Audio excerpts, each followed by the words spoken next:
Oof, bit windy out here today. Jeez, blustery.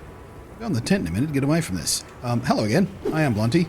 Now, down the bottom right-hand corner of your screen there, that is your item bar. You can press the left shoulder button to bring it up, zerp like that, or zerp like that, and then X and B to scroll through it. It's an awkward thing to do that not a lot of games use their item bars or inventory bar or whatever it is in the game quite in the same way. So it takes a bit of getting used to scroll through this thing using your X and B, but it becomes intuitive after a while. But yeah, this is where you can sort of relatively quickly get to stuff you might not use all that often. It's handy at first, you have your potions there, but there's a better way to do your potions. But yeah, you can switch across to go, oh, I want my dung pods on my slinger. Oh, no, I want my flash pod on my slinger. Or, oh, no, I want to drop a shock trap down. I accidentally had a stake there. Or your barrel bombs and stuff, stuff you're not going to need to get to at a moment's notice, but you want to get to relatively quickly when the moment arrives. That's what the item bar down there is for. For getting to stuff quicker, you've got your rotary bar. Same button, but instead of using X and B to scroll through down the bottom corner there, use your right stick to select here. I've got this one customized at the moment. By default, it just has 4.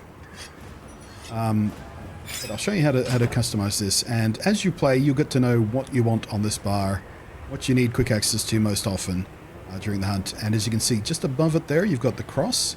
That means we've got multiple versions of this bar we can pull up. So this one here, this uses a potion, pitfall trap, shock trap.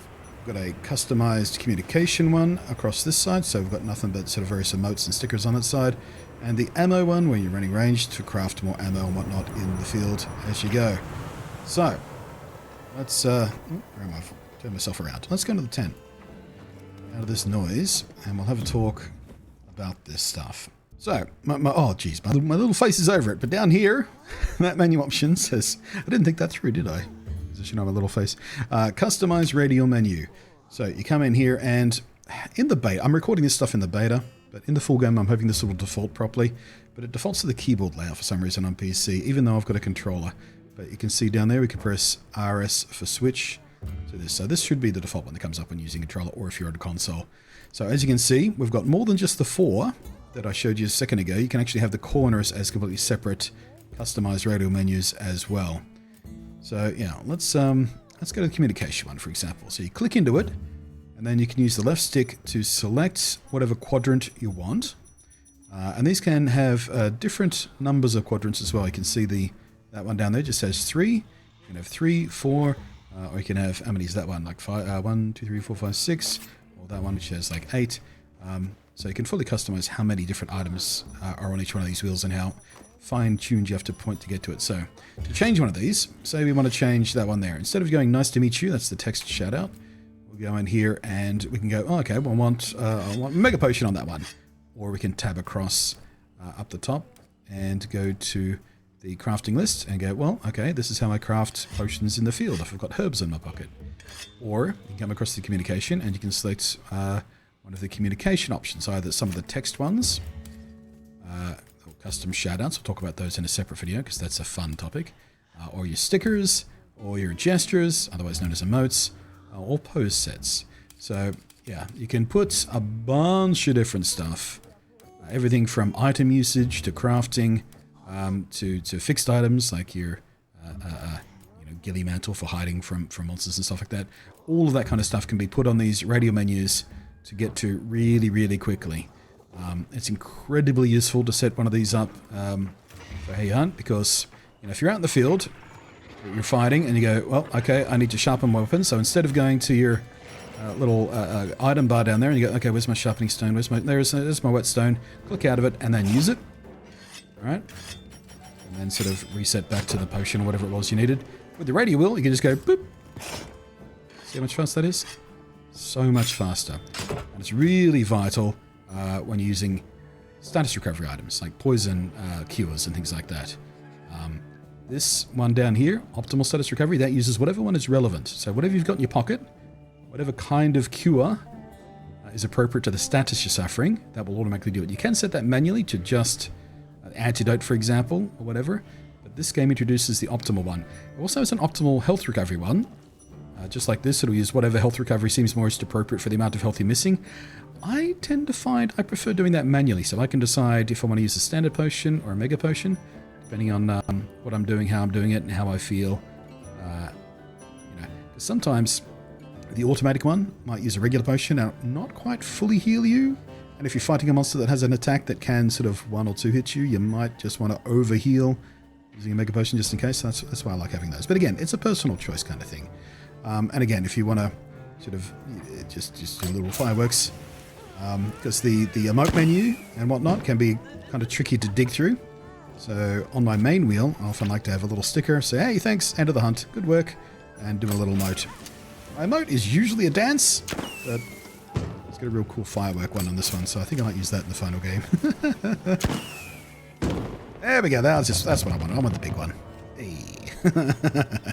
So yeah, very, very important to get used to using this radial wheel and get used to using your item bar in the most efficient way that makes sense for you and how you're playing and what weapon you're playing and the role you're filling in the game. There is no hard and fast rule about how to set one of these up. As you'll play, you'll learn what stuff you need to access most often.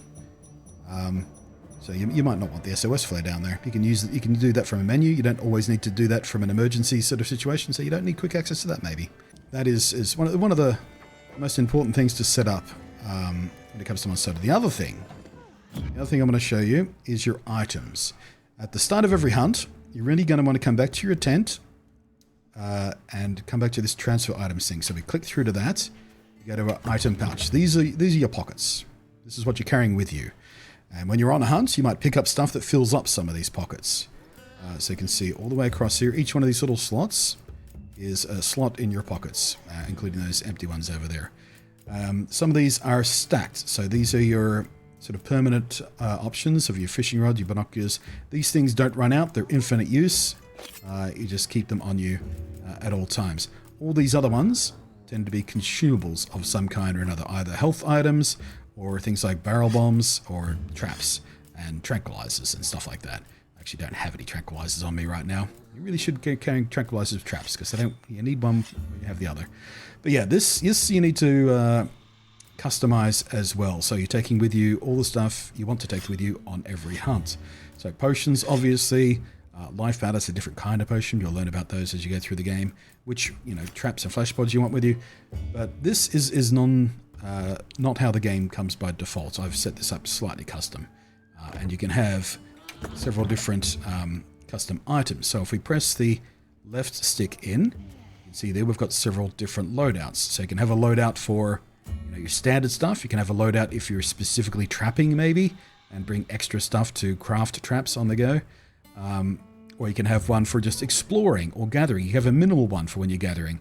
Maybe you've got one specifically for when you're running ranged weapons, stuff like that. So the idea is, once you come back to a hunt, and this will settle into muscle memory pretty quick. You come down here, click on that, click on item pouch, left stick click, and double OK on that one, just to reload and reset your item pouch. So that puts everything in your item pouch that isn't standard in that layout away, and refills your stocks of everything else. And the order in which these are set are the order in which they appear in your item bar as well. So I haven't really optimized this. Very often I like to put my shock traps, so we can press X to rearrange. Different on PlayStation, obviously. Very often I like to put my shock traps at the other end here, because this loops around. So if I've got this sitting on my potion by default, I can go in the right direction and quickly come across to my pitfall traps instead of scrolling halfway through the bar to try and find them there. And I'll usually have my tranquilizer right next to my traps as well. Similar thing for barrel bombs. I usually have those in a place that's easier to scroll to. Stuff like the antidote and nullberry, I tend to use those from the radial menu, so they can sit in the middle here in the hardest place to scroll to. That's no problem. Flash pods and dunk pods, again, not something you're changing up that often, so they're okay in the middle. Point is, at either extreme of the end, you put your most useful stuff, or I tend to anyway. But yeah, you can plop in whatever you need to take with you. Say, you want to craft more stuff on the go, more barrel bombs, for example. So you might take some extra large barrels with you and the gunpowder you need to craft more barrel bombs out in the field, instead of having to come back and restock, that kind of stuff. You set those up depending on how you like to hunt and what items and stuff you feel like you're using most often. Again, it's a learn by doing kind of thing. The default should be pretty good, but I would take a look at it anyway. Similar kind of thing happens to the ammo pouch. If you're using a ranged weapon, you want to look at this and look at which ammo you're bringing with you at any one time, depending on which weapon you're using and which ammo it can use. But yeah, it's very much the same kind of thing. It's just default loadouts of that kind of stuff. So yeah, that's your quick and dirty guide to your pockets and your quick use items. Hope you enjoyed that. Let's do a little okay here. Actually, do I have a greeting report? What have I got here? These are all default ones. I haven't messed with this yet. I heavily customized this in the final game. I just haven't done it in the there we go. We'll do a wave. So yeah, hopefully you found this helpful. Definitely spend some time poking around those menus when you get the game. They become incredibly helpful once the use of those things settle into muscle memory. So I always have my radial menu for every game laid out in pretty much exactly the same way. So it's always Mega Potion over there, regular potion over there. I usually have my heal on the down arrow there, but I don't this time, which means I've accidentally fired that SOS flare a few times for muscle memory. Anyway, thanks for watching. I am Bloody. I will catch you next time. Thank you, as always, to the patrons.